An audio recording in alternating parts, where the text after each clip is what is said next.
The key turned easier than it should have. That was Caleb's first warning. He'd cut his Kansas City business trip short by a day, eager to surprise Mara and little Oliver. The house felt different the moment he stepped inside. Warmer, with unfamiliar cologne lingering in the air. Something expensive, masculine. Definitely not his aftershave. "Daddy! Daddy!" Oliver's voice erupted from the living room. His 3-year-old son came running, blonde hair bouncing, clutching something in his tiny fist. "Look what I found."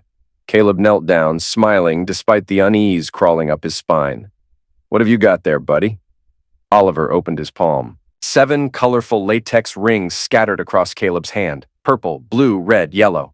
His breath caught immediately. His throat began to tighten, the familiar warning signs of his severe allergy kicking in. "Where did you find these?" Caleb fought to keep his voice steady while his airways started constricting.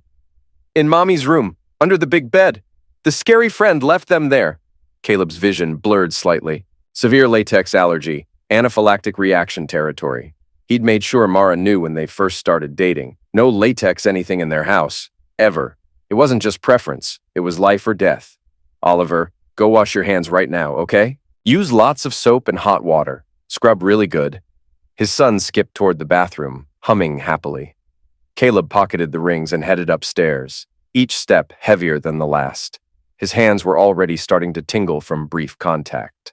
The master bedroom door stood ajar. Inside, everything looked normal except for 2 wine glasses on Mara's nightstand. Red wine stains on both rims, the expensive bottle. He checked the attached bathroom. A damp towel hung crooked on the rack. Mara always folded them perfectly. In the wastebasket, tissues with unfamiliar perfume, receipts from restaurants he'd never been to, and something that made his stomach drop. Wrapper from protection. Footsteps on the stairs. Heavy, deliberate. Not Mara's usual quick patter. Caleb quickly closed the bathroom door and pretended to check his reflection in the mirror. Through the thin walls, he heard whispered voices, then a back door closing quietly. "Caleb?" Mara's voice carried false surprise, pitched too high. "You're home early." She appeared in the doorway, wearing a silk robe he'd never seen before. Black, expensive, with lace trim that screamed someone else's taste. Her hair was slightly messed, lipstick smudged, and she was breathing harder than she should be from just walking upstairs. "Flight got moved up," he said, studying her face in the mirror. "Thought I'd surprise you." "That's wonderful." But her eyes darted to the nightstand, then to the window, then back to him. Classic signs of deception. He'd learned to read people in his logistics job. "I was just taking a nap. Long day at school. Parent conferences ran late. Where's Oliver been while you were napping?" "Playing in his room mostly. You know how he is with his toys?" She moved closer, trying to position herself between him and the bed. "How was Kansas City? You finished the warehouse assessment?" Standard deflection technique. Answer questions with questions. Caleb nodded, noting how she avoided mentioning the scary friend Oliver had referenced. "I'm going to shower off the travel smell. That airplane air always makes me feel grimy." "Good idea. I'll start dinner. Maybe order pizza? I'm too tired to cook." Too tired from what exactly? That night after Mara fell asleep, or pretended to, Caleb lay awake staring at the ceiling. Her breathing was off, shallow like someone pretending to sleep. Once he was sure she was truly out, he slipped from bed and headed to the basement. His workshop held more than just tools. Years in logistics had taught him the value of surveillance, skills companies paid him well for. Now, he'd use them at home. In 2 hours, he'd planted microcameras in 5 key spots: kitchen, living room, master bedroom, Oliver's playroom, and the main hallway. All fed into a cloud server his coworker Nate had helped him set up months ago, what they'd called a home security project. Turned out, it was more than that. The baby monitor in Oliver's room had backup recording he'd forgotten about. Caleb pulled up the past week's audio and scrubbed through it until he heard something that stopped him cold. Tuesday night, 9:47 p.m. Mara's whispered voice. "He's gone until Thursday. You can come through the back door. Park on the street behind us." A man's voice, deep and confident. "I've been thinking about you all day. Can't wait to feel you again, to taste you." Mara's laugh, breathless and hungry. "Oliver's asleep. We have all night. I told him you were my personal trainer." The man. "This setup won't last forever. He's going to figure it out eventually. Guys like him always do." Mara. "Caleb's predictable. He trusts me completely. Besides, even if he suspected something, he'd never have the spine to do anything about it. He avoids confrontation like it's contagious. Sound of kissing, then movement. The man. What if he comes home early? Mara. He never deviates from his schedule, ever. It's like he's programmed. Besides, I've got him convinced I'm the perfect wife and mother. He'd never believe I could do this to him. Caleb saved the file and stared at the screen until dawn, feeling something cold and methodical settle in his chest. She thought he was predictable, spineless. She was about to learn how wrong she was. Over the next 2 weeks, Caleb became two people. During the day, devoted husband and father, logistics coordinator, soccer dad who never missed Oliver's playdate pickups. At night, digital hunter, gathering evidence with methodical precision that would make a federal investigator proud. The cameras revealed everything, and it was worse than he'd imagined. Ian Halbrook, 6'2", military-bearing, expensive clothes that screamed government contractor money. He moved through Caleb's house like he owned it, drinking from Caleb's glasses, eating from Caleb's plates, sleeping in Caleb's bed. Wednesday evening, camera 3 caught them in the kitchen while Oliver was at daycare. "When are you going to tell him?" Ian asked, pulling Mara against the granite countertop Caleb had installed himself. "Soon? I've already talked to a lawyer about custody arrangements. Rebecca Walsh recommended someone ruthless." "And you think he'll just roll over?" Mara laughed, the sound sharp enough to cut glass. "Caleb avoids confrontation like the plague. He'll be hurt, sure, but he'll want what's best for Oliver. I know exactly how to play this. I've been manipulating him for years." Ian kissed her neck aggressively. "What if he fights for the kid?" "With what? I'm the primary caregiver. I make all the school decisions, handle the medical appointments, do all the real parenting. Caleb just provides the paycheck and plays video games with him on weekends." "And after the divorce?" 50-50 custody at most for him. But I'm documenting his emotional distance and work obsession. My lawyer thinks we can get supervised visits only if we play it right.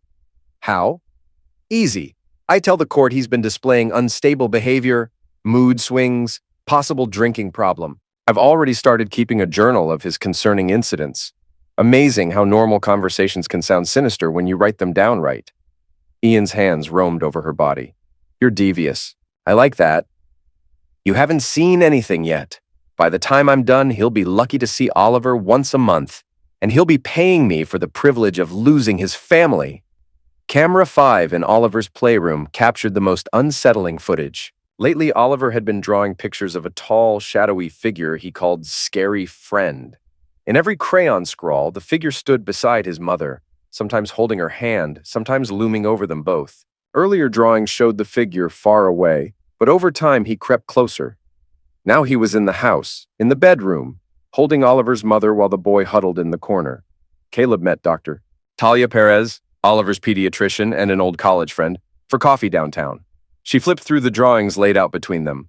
"This points to serious anxiety around a threatening male presence," she said, voice low as she studied the pages. "Kids his age can't explain fear clearly, so it comes out like this.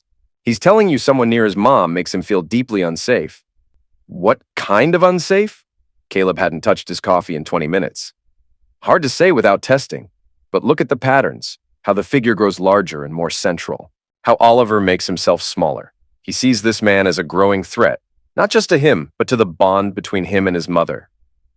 Could this affect him long-term? Absolutely. Children who witness adult relationships they can't understand, especially secretive or threatening ones, often develop anxiety disorders, attachment issues, even PTSD. The fact that he's calling this person scary friend suggests he knows something is wrong but can't process what. That evening, while Mara graded papers downstairs, Caleb quietly hacked into her laptop using skills honed tracking supply chain cyber threats. Her browser history laid out the betrayal. Marriage counseling forums, divorce attorneys, articles like How to Prove a Father Unfit. In her files, a draft divorce petition made his stomach turn, page after page painting him as unstable, emotionally, distant, obsessed with work, twisted conversations, flat-out lies designed to ruin him. March 15th, Caleb screamed at Oliver for spilling juice, accused me of undermining him, then stormed out for 3 hours. Complete fiction. On March 15th, Caleb had helped Oliver build a blanket fort, and they'd eaten pizza while watching cartoons. Incident #7, April 2nd. Found Caleb drinking alcohol alone in the garage at 2 a.m., muttering about people who don't appreciate what they have. When confronted, he accused me of spying on him. His behavior has become increasingly erratic and concerning. April 2nd, he'd been in the garage organizing tools for exactly 20 minutes before coming inside and going straight to bed. But the real shock was in her email drafts. Messages to Ian discussing their exit strategy. I've been collecting financial records for weeks. He thinks I don't know about that little side hustle, Summit Supply Chain Solutions, but I do. It's pulling in solid money. That, plus the house equity, his 401k, it'll make a generous alimony package. We'll be more than fine once this wraps up. I'm thinking Costa Rica for the honeymoon? Ian hesitated. What about the kid? Isn't that going to complicate things? Oliver will adapt. Kids are tougher than people give them credit for. It might be good for him. He deserves a real man in his life, not someone who hides behind spreadsheets. You could teach him so much. How to be strong, confident, assertive. Things Caleb never could. I like the sound of that. What's the timeline? I file in 6 weeks. By Christmas, we'll be celebrating our new life together. Caleb will be paying for it, and we'll be living it. Caleb's hands shook as he read. They weren't just ending his marriage. They were planning to steal his son, his home, his future, and make him finance their happily ever after. The final surveillance breakthrough came when Caleb discovered Ian had used Mara's school email credentials to access Oliver's daycare portal, downloading the child's schedule, medical information, emergency contacts, even photos from school events. Nate helped trace the digital footprint during their lunch break. This guy's accessing private data through an unauthorized account, he said, reviewing the logs on his laptop. That's not just unethical, it's a felony if he's using it for personal gain or manipulation. Can we prove intent? Check the timestamps. He's pulling Oliver's info every Tuesday and Thursday, right before showing up at your house. He's using your son's daycare and medical schedule to plan the affair. That's not just creepy, it's a federal offense. Unauthorized access to a child's educational records crosses a serious legal line. What kind of penalties? Criminal charges, definitely. Loss of security clearance if he has one. Civil liability. This guy could be looking at prison time if we play this right. Caleb felt something dark and cold settle in his chest. They'd made a crucial mistake. Ian's military arrogance had led him to treat this like a mission where intelligence gathering was just another tool, but he'd crossed legal lines that would destroy him. Now it was time to turn the tables. Caleb told Mara he'd be in Detroit for 3 days, even showed her the fake itinerary Nate had helped him create, complete with flight confirmations, hotel reservations, and a detailed meeting schedule. His phone's GPS would show him checking into the airport hotel, attending meetings, living his predictable business traveler life. In reality, he parked his truck in Nate's garage and spent the day preparing. Zip ties, taser, portable camera equipment, backup recording devices. If Ian wanted to play soldier, Caleb would give him a war. Thursday night, 8:30 p.m. Ian's BMW pulled into the driveway like he belonged there. Caleb watched from the neighbor's hedge as the man strolled through the front door without even knocking, like he had his own key. Through the kitchen window, Mara greeting Ian with a passionate embrace that lasted 30 seconds. Oliver was nowhere to be seen, probably already asleep upstairs, completely unaware that a stranger was moving through his house like a predator. Caleb gave them 30 minutes to get comfortable, then used his garage remote to enter silently through the side door. He could hear them in the living room, soft music, clinking glasses, Mara's laugh pitched low and intimate. He moved through his own house like a ghost, avoiding the floorboards that creaked, staying in the shadows. Years of getting up early for work without waking the family had taught him every silent pathway. He found them in the living room, Ian's shirt already unbuttoned, Mara straddling his lap on the leather couch Caleb had bought for their first anniversary. Ian's hands were roaming over her body with the confidence of someone who'd done this many times before. "Evening, folks." Mara screamed, a sharp sound that cut through the soft jazz music. Ian shot to his feet with military reflexes, shoving her behind him and automatically reaching for a weapon that wasn't there. "What the hell are you doing here?" Ian demanded, scanning the room for threats and escape routes. "Mara said you were traveling until Sunday." "Funny thing about travel plans," Caleb said, stepping into the light. "Sometimes they change. Sometimes people lie about them to catch cheating wives and their boyfriends." Ian was bigger, clearly stronger, with the kind of disciplined muscle that came from military training. But Caleb had spent 2 weeks planning this exact moment, and surprise was worth more than size. "Look, man, this isn't what you think." "Shut up," Caleb's voice cut through Ian's practiced excuse. You've been in my house for 2 months, sleeping in my bed, eating my food, using my son's personal information for your sick little game, and now you're going to lie to my face about it? Caleb, please, we can talk about this, Mara started. Not yet, sweetheart. I'll deal with you after I finish with your boyfriend. See, Ian here thinks he's some kind of tactical genius, but he made one crucial mistake. Ian's eyes narrowed. What mistake? You used unauthorized access to obtain private information about a minor. That's a federal crime, and I've got digital proof of every single download. Ian's military training kicked in. He moved fast, lunging for Caleb's phone to stop any recording. But Caleb was ready. The taser in his left hand connected with Ian's ribs before the bigger man could close the distance. Ian convulsed and crashed into the coffee table, sending wine glasses flying. Red wine splattered across the white carpet. That's for touching my wife, Caleb said, watching Ian writhe on the floor. Before Ian could recover, Caleb zip-tied his hands behind his back with the efficiency of someone who'd practiced the motion dozens of times. Ian was still twitching from the electrical shock, unable to coordinate his movements. Caleb, stop. Mara lunged forward, but he pointed the taser at her. Sit down and shut up. Your turn comes later. He dragged Ian toward the garage, the bigger man's boots scraping against the hardwood floors Mara had insisted on installing. Caleb, you can't do this! Mara followed them, her silk robe falling open. This is crazy! You're not this person! Actually, I can. He's trespassing. He's accessed private data illegally, and he just attempted to assault me.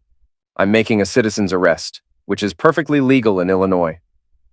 In the garage, Caleb secured Ian to the heavy workbench with additional zip ties and set up a camera on a tripod. Professional lighting, multiple angles. This needed to be clear and admissible. Here's how this works, he said as Ian struggled against the restraints. You're going to tell me everything.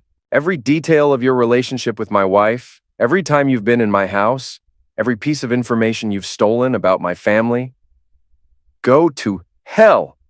Ian's voice was hoarse, but defiant. Caleb held up the taser again. I've got all night, Ian. And unlike you, I actually have a legitimate reason to be here. This is my house, my family, my life you've been playing with. You're making a huge mistake. I'm a federal contractor with security clearance. When my company finds out you've assaulted me, when your company finds out you've been using school email systems to access private child data, your clearance will be permanently revoked. When they find out you've been committing adultery with a teacher who gave you those credentials, you'll be lucky to avoid prison. Ian's face went white. You can't prove any of that. Caleb pulled out a tablet and showed him timestamp logs. Every download, every access, every unauthorized entry into my son's private records, plus audio recordings of you discussing the schedule you stole to plan your visits. 20 minutes later, after carefully calibrated applications of pressure and psychology, no physical harm, just relentless presentation of evidence and consequences. Ian broke completely. She said you were weak, he gasped, sweat pouring down his face. Said you'd never fight for anything, that you'd just roll over and take whatever she decided to give you. Keep talking. We've been meeting here for 2 months. She gave me the garage code, the security system bypass, everything. I used her school login to check your kid's schedule so we'd know when it was safe. What else? She's planning to take you for everything. The house, the kid, alimony, child support. Her lawyer said with the right evidence about your emotional problems, she could get full custody and maximum financial support. What emotional problems? The ones she's been documenting. Fake incidents, twisted conversations, made-up examples of you being unstable around Oliver. She's got a whole journal full of lies designed to make you look like an unfit father. Caleb leaned closer, ensuring the camera caught every word. Say this part clearly for the record. Did you enter my home without permission while my child was present? Yes. Did you access my son's private information through unauthorized computer access? Yes. Did you sleep in my bed with my wife while planning to help her steal my child through false legal accusations? Ian's shoulders sagged in defeat. Yes, all of it. Everything.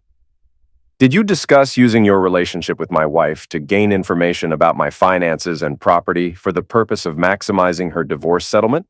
Yes. She wanted to know about your consulting business, your retirement accounts, everything.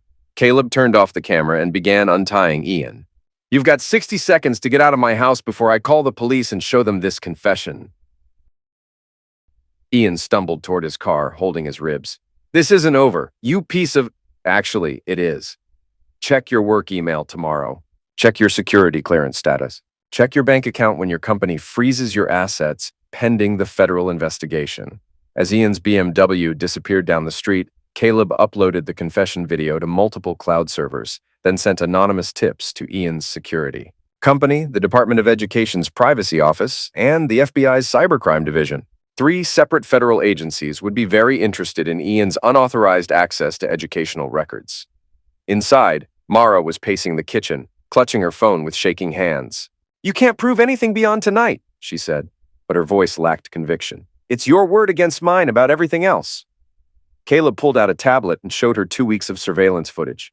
Her face went white as she watched herself planning his destruction in crystal-clear high definition. Actually, it's your words, all of them, recorded in your own voice with timestamps and metadata. She watched herself discussing the fake journal, the custody strategy, the financial planning, her own voice describing him as weak, spineless, predictable. Her laughter when Ian suggested Oliver needed a real man as a father figure.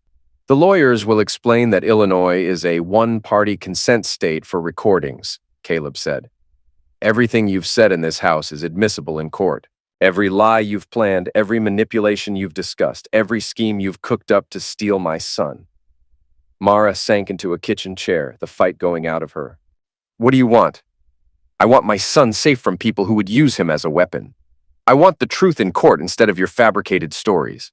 And I want you to understand that underestimating me was the biggest mistake of your life. Monday morning, 7:45 a.m. Mara was teaching her first period advanced English class when Caleb walked into Washington High School, carrying a manila envelope and a grim expression. He'd dressed carefully for this moment. Dark suit, professional briefcase. The look of a man conducting serious business. The students and faculty needed to see this wasn't some emotional outburst. This was calculated, legal, and final. He found her classroom and knocked. Through the window, he could see 20 teenagers looking up expectantly from their copies of Macbeth. How fitting. Mrs. Mercer?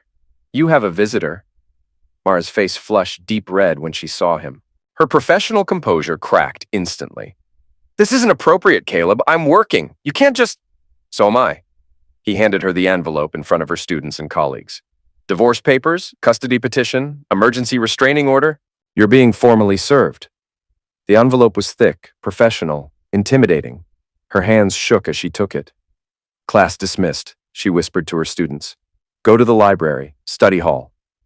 But the damage was done. The hallway filled with whispers as Mara's professional reputation cracked in real time. Principal Davies appeared, drawn by the commotion and the cluster of confused teenagers. What's happening here? Just delivering legal documents, Caleb said, his voice carrying clearly down the hallway. Mrs. Mercer should probably review them promptly. They include some interesting video evidence of her extracurricular activities. That afternoon, Caleb's attorney, Jennifer Walsh, filed for emergency custody based on Mara's reckless endangerment of Oliver by bringing unauthorized individuals into the home and allowing them access to the child's private information. The evidence package was devastating. Surveillance footage, Ian's full confession, proof of the data breach, screenshots of Mara's fabricated divorce preparation, and Dr. Perez's professional assessment of Oliver's trauma indicators. Jennifer was a shark in an expensive suit, recommended by 3 colleagues who'd survived nasty divorces. This is one of the strongest custody cases I've seen, she told Caleb in her downtown office. Your wife made every possible mistake. The evidence is overwhelming. What are we looking at for timeline? Emergency hearing Wednesday, full custody hearing within 30 days. With this evidence, I'd be shocked if she gets anything more than supervised visitation. Wednesday morning brought the first court hearing. Judge Patricia Coleman, a stern woman in her 50s known for her no-nonsense approach to family law, reviewed the preliminary evidence with obvious displeasure. The courtroom was packed. Mara sat at the defendant's table looking smaller than Caleb had ever seen her. Mrs. Mercer, Judge Coleman said, can you explain why a man with no legal relationship to your child was accessing his daycare records? Mara's lawyer, David Brennan, looked flustered. He was young, inexperienced, probably all she could afford on short notice. Your Honor, my client was unaware of any improper data access. The surveillance footage shows Mrs. Mercer providing this individual with detailed information about the child's schedule and activities. She facilitated the breach. Objection, Your Honor. The surveillance was conducted without my client's knowledge or consent. Overruled. Illinois law permits recording in one's own home with single-party consent. Mr. Mercer was protecting his child and property from unknown threats. Judge Coleman continued reading from the evidence file. Mr. Brennan, does your client deny bringing unauthorized individuals into the marital home while the minor child was present? Brennan whispered frantically with Mara, reviewing the surveillance footage on his laptop. No denial, Your Honor. But the circumstances are more complex than... Does she deny that these individuals had access to the child's private information? The circumstances are more complex than they appear, Your Honor. My client believed... Mr. Brennan, I need yes or no answers. Did your client knowingly allow unauthorized access to this child's private data? Long pause. Whispered consultation. Yes, Your Honor, but without malicious intent. Intent doesn't matter when child welfare is at stake. Judge Coleman's voice hardened. I'm granting temporary full custody to Mr. Mercer pending a complete investigation. Mara's gasp echoed through the courtroom. Furthermore, Mrs. Mercer will have supervised visitation only 2 hours per week, and I'm ordering immediate psychological evaluation for all parties. Outside the courthouse, Mara grabbed Caleb's arm, her professional composure completely shattered. You can't take Oliver from me. I'm his mother. I gave birth to him. You should have thought about that before you let your boyfriend steal his personal information and use it to plan your affair. It wasn't like that. Ian never meant any harm. Ian's been fired from his security job and is under federal criminal investigation. His clearance is permanently revoked. Every client contract he had access to is being reviewed for potential breaches. The FBI is involved now. Mara's face crumpled. You destroyed his career, his whole life. He destroyed his own career when he used my son's data to plan his affair with my wife. Actions have consequences, Mara. You taught me that. We can fix this, Caleb. We had something real once. Before all this started, we were happy. We can rebuild. No, Mara, we're done. You made your choice when you decided I was too weak to fight back. Turns out you were wrong about that, too. The next morning, the local newspaper ran the story. Teacher suspended after custody battle reveals data breach. By noon, it was trending on local social media. By evening, parents were calling for Mara's permanent removal from the school district. The school board scheduled an emergency meeting. The teachers' union declined to provide representation after reviewing the evidence. Mara's teaching career was effectively over. 2 months later, the final divorce hearing concluded with Judge Coleman's scathing assessment of Mara's conduct. The courtroom was packed again. This had become the most talked-about custody case in the county. Mrs. Mercer, Judge Coleman said, your actions endangered your child's welfare, violated his privacy, and demonstrated profound lack of judgment. Your husband's evidence shows systematic deception and manipulation designed to destroy a father's relationship with his child. Mara's new lawyer, Brennan, had withdrawn after the state bar opened an investigation into his pre-trial strategy, made a last desperate attempt. Susan Martinez was better than Brennan, but had been handed an impossible case. Your Honor, my client acknowledges serious mistakes, but maintains her fundamental right to parent her child. She's completed the required therapy and parenting classes. A right that must be balanced against the child's best interests. Mrs. Mercer's psychological evaluation reveals narcissistic personality traits and an inability to prioritize her son's needs over her personal desires. Dr. Perez had been thorough in her assessment. The subject shows little genuine remorse for her actions and continues to minimize the impact on the child. She views the child primarily as a tool for financial security rather than an individual with his own needs. The custody decision was final. Caleb received primary physical and legal custody. Mara was granted supervised visits twice per week for 6 months, with potential for expanded access pending successful completion of additional parenting classes and continued therapy. The court finds that Mrs. Mercer's judgment is fundamentally compromised, Judge Coleman declared. She exposed her child to criminal behavior, violated his privacy, and attempted to weaponize false allegations for personal gain. Such actions are incompatible with responsible parenting. The financial settlement reflected that. The marital home would be sold, with Caleb awarded 70% to ensure stable housing for Oliver. Mara's pension was split evenly, but most of her savings had already gone to legal fees. As for Summit Supply Chain Solutions, the side business she tried to conceal, It remained entirely Caleb's, and turned out to be worth far more than she realized. Her career unraveled almost immediately. The school board voted unanimously to fire her. The state revoked her teaching license pending ethics remediation and a psychological evaluation. Parent groups shared clips from the surveillance footage, Ian entering the house while Oliver slept upstairs, and the story spread fast across local feeds and parenting forums. Ian disappeared. His apartment was empty, lease broken, phone dead. When he skipped his court date for federal data theft charges, a bench warrant was issued. The FBI flagged him in their cybercrime database, and his security clearance was permanently revoked. Guys like him always run when the consequences get real, Jennifer explained, but he'll never work in security again. One background check and his criminal record will end any hope of legitimate employment. The final confrontation came on the courthouse steps after the sentencing. Mara approached Caleb one last time as he loaded Oliver's car seat into his truck. She looked older, smaller, defeated. "I know you hate me," she said, "but Oliver deserves to know his mother. He needs both parents. Oliver will know his mother. The supervised visits will continue as long as you comply with the court's requirements. 2 hours a week isn't enough. I carried him for 9 months. I gave birth to him. I loved him before you even held him." Caleb studied her face, seeing the manipulation attempt even now. "You loved the idea of him, but when it came time to choose between his well-being and your desires, you chose yourself. Every single time. That's not fair." "Fair?" Caleb's voice carried 2 months of suppressed rage. "Was it fair to expose our son to a strange man who accessed his private information? Was it fair to plan to steal him from me with fabricated accusations? Was it fair to let Oliver see you with another man and call him the scary friend? Was it fair to plan to use my own money to finance your new life with your boyfriend?" Mara's composure finally shattered completely. "I made mistakes. People make mistakes. That doesn't mean I don't love my son." "Love isn't enough anymore, Mara. Trust is broken. Security is gone. Oliver's stability matters more than your feelings." She tried once more, grabbing his arm. "What if I ended it with Ian permanently?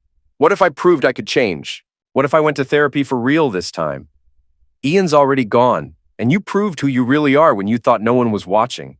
You proved it with your own voice, in your own words, planning to destroy your son's relationship with his father. The surveillance was illegal. You had no right. I had every right to protect my child in my own home, and everything you said was admissible because it was true." Mara stepped back, her eyes hard. "This isn't over. Oliver will figure out what kind of man you really are. He'll see that you destroyed his family. Oliver already knows what kind of man I am. I'm the one who protected him from people who would use him as a weapon. I'm the one who put his safety above everything else. And someday, when he's old enough to understand, he'll know exactly why his mother only gets supervised visits." 6 months later, Caleb and Oliver stood at the edge of Lincoln Park, watching ducks on the pond. Oliver had grown quieter since the custody change, but his drawings no longer featured scary friends. Dr. Perez said the therapy was working. He was beginning to process the trauma and understand that the instability wasn't his fault. "Daddy, why doesn't Mommy live with us anymore?" Caleb knelt beside his son, choosing his words carefully. "Sometimes grown-ups make choices that change everything. Mommy made some choices that weren't safe for our family. Will she come back? She'll visit you regularly, but our home is just you and me now. Is that okay?" Oliver nodded solemnly, then brightened. "Can we feed the ducks?" "Absolutely." Oliver ran ahead, laughing at the ducks, finally free from scary friends and adult games he never should have witnessed. His drawings now showed happy families, bright suns, and houses with strong foundations.